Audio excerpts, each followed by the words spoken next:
Hello ladies and gents, this is Crowbar Zero, and today I want to talk about Frost. There's been, well, and actually just a little bit in general about some of the updates for update 18. There's been tons of changes.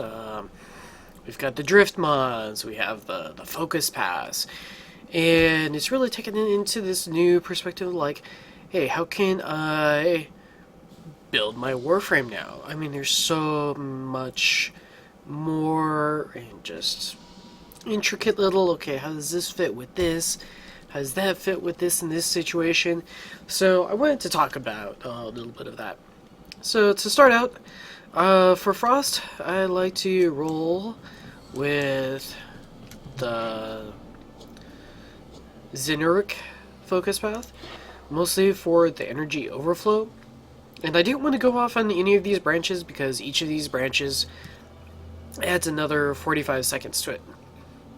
And I want to get my focus running up as soon as possible. Right now I have it at the base, just barely have it unlocked. I'm going to be working on raising that up. And same with energy overflow. But even with just the base rank, I've noticed a huge difference. Yeah, it's awesome. And once you get this up, it's almost like you've got a full team of people with energy siphon with you. So it's really awesome. There's some other paths that you could take.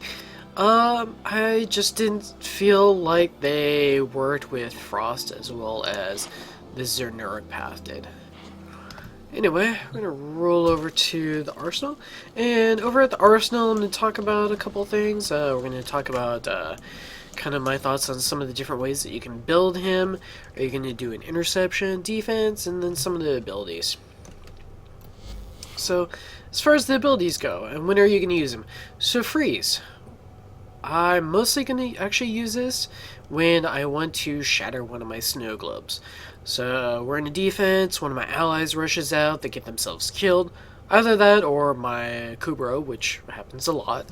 And, you don't want that globe sitting around obstructing, your allies' fire, especially if they have explosive weapons. So, this is nice. Just clear out that globe. You're done with it. And yeah. Ice Wave. That's nice. You've got a line of enemies coming down the corridor towards you, or you just want to slow everyone down before you jump around a corner to engage. Ice Wave is really nice. And, the slow duration, I believe, is set at, was it 4 or 6 seconds, something like that? It's not affected by power strength, so that's really nice. Oh, it's not affected by power duration. Sorry. Snow Globe. This one is going to be affected by your power range, your power strength, and your Warframe's armor. So I've got like one mod to help boost that. And then we've got Avalanche. And this is just when things start getting overrun and maybe I don't want to recast another snow globe to push everyone back. Maybe they're just right outside the snow globe. Well, this is really nice. It just, slows them down for a little bit. You can spin the camera around a little bit during the cast animation, kind of assess the situation, what's going on, and it's really nice for kind of figure out, okay, what do I need to do next? Alright, let's look at the mods. And I do have the Arcane Squall helmet that increases power strength, and from what I was reading up on the wiki, this one's actually the choice Arcane helmet. The other one increases your Warframe's armor, but decreases the health. So you've got that kind of not so good of a penalty. But from what they were saying, you get more armor to your globes by wearing this Squall helmet. So I've got that, and it also helps all your other abilities. So it's really nice. I've got Rejuvenation. Normally I would have slapped on like an energy siphon just to keep some energy coming in, but since we went with the Zenuric path, It's not quite as needed anymore, so I just went with rejuvenation. Plus, raids really like an extra rejuvenation to help balance out that constant health drain. I went with cunning drift. A little bit of that plus power range with the stretch. I feel it put the snow globe at a nice, how should I say it, at a nice size. It's not too big where, maybe your allies killing themselves a lot more with explosives or whatever else. But it seemed like it was nice for keeping just at nice range, just to keep a few more bombard rockets off of my party. People tend to like to kind of hover around right where the little laser things are in the tower defenses. So puts it just a little bit longer, so they're not getting hit quite as much. They're still probably going to get hit. But, let's see, we've got our Intensify and Transient Fortitude. We're not worried about the duration hit as much, because there's not really much in duration that we're building for them right now. We're building just for defenses. Your interceptions, your defense. So... And between those and the Arcane Squall Helmet, it's putting my power strength about 200%. I've got Fleeting to cut down on the power costs, and I also have Streamline. I would say that this one you definitely want to keep in there.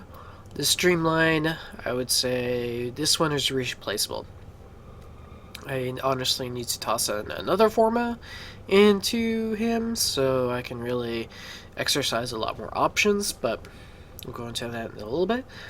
Vitality, just, sometimes you're in the globe, and because those MOAs are just so fast, more often than not I have like one MOA who will sneak up on me and start shooting me with his laser, and it's really annoying. So having a little bit more health will help keep you alive a little bit better. Prime Flow, just to increase your energy pool. I've found it really, really useful. And then Armored Agility, because your armor stat is going to play into your snow globes. Now, this build is more for your tower defense. If I was going for an interception, where I wanted to toss down a snow globe on each node, I would go with... where is it? Steel Fiber. And I would replace the steel fiber over here. The reason for that is, well, yes, you can cast Snow Globe multiple times and they will stack. That's really, really nice for the Tower 4 defenses, where, the enemies are going to start, almost getting to the point, or actually probably to the point that if you go long enough, where they're just going to one-shot your globe. So... I would say probably more efficiency in the Tower 4 defenses. But for interception, you're going to be running around. You're going to be laying down a bunch of globes. And yeah, you want each globe to stay up as much as possible. You're probably not going to help out if you're doing like a really long interception, but it'll help out quite a bit. For your defense... another option is you could put in a Chilling Globe. I would say that would be a very nice option to replace with Streamline. And I'll probably go that route in the future. But yeah, let's see here.